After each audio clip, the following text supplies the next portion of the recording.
How's it going, Internet? I'm Nick Limon, and in today's fix, new rumors for Resident Evil 8, Pokemon Home is a thing, and old Scorpion's out for revenge in a new Mortal Kombat trailer.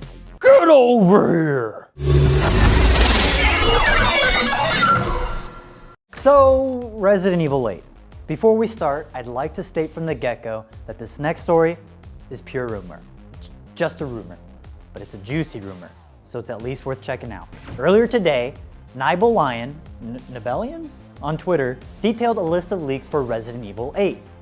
Nibel got his info from YouTuber and Resident Evil superfan, Residents of Evil. Residents of Evil got his info from Biohazard Declassified and also pointed out there is no official confirmation of Resident Evil 8's development. So, just to reiterate, rumors. Ethan from Resident Evil 7 will return in Resident Evil 8, and he may not look familiar because, well, you saw the entire game through his eyes. Speaking of first person, the game will be in first person again. The game begins in a village and eventually leads to a castle, potentially in Europe, which sounds an awful lot like the setting progression in Resident Evil 4. Zombies will be back, which means no molded from Resident Evil 7 and good because they were gross and creepy. Resident Evil 8 will reportedly feature an active antagonist who follows you around being scary and all murdery, which was fine once, maybe twice, but 3 times? And new to the series for the first time, werewolves, or more accurately, wolf-like monsters. And apparently, the game won't feature the number 8 in the title, but instead have a clever subtitle.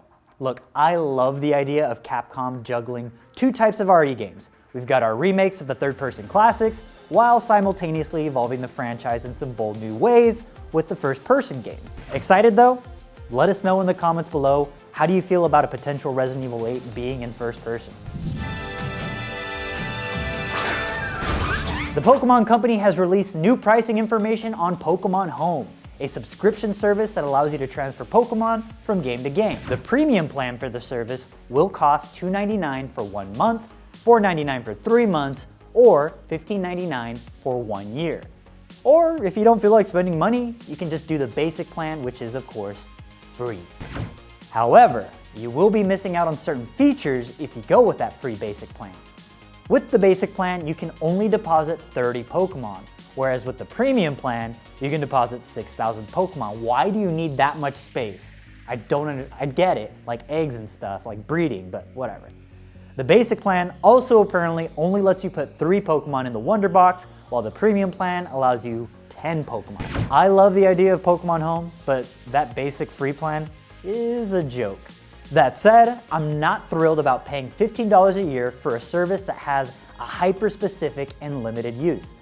But I guess if I was obsessive about completing my Pokedex and getting all my Pokemon in one game, I understand why you'd want to grab your wallet to make that happen.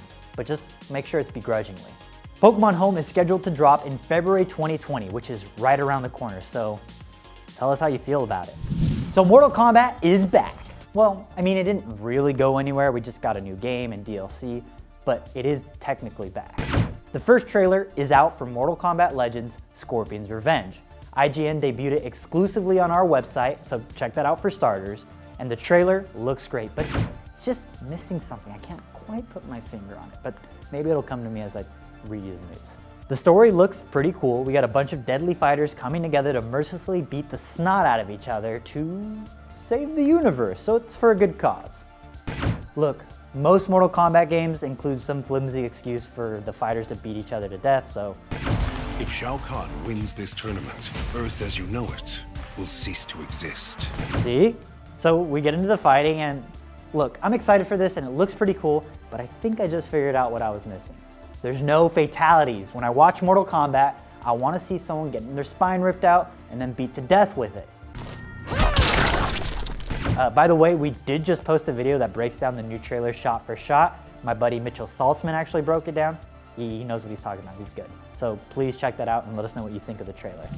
And that was your daily fix for January 28th. Is it the 28th already? Jeez. I'm Nick Limon and I hope your day is as awesome as you are.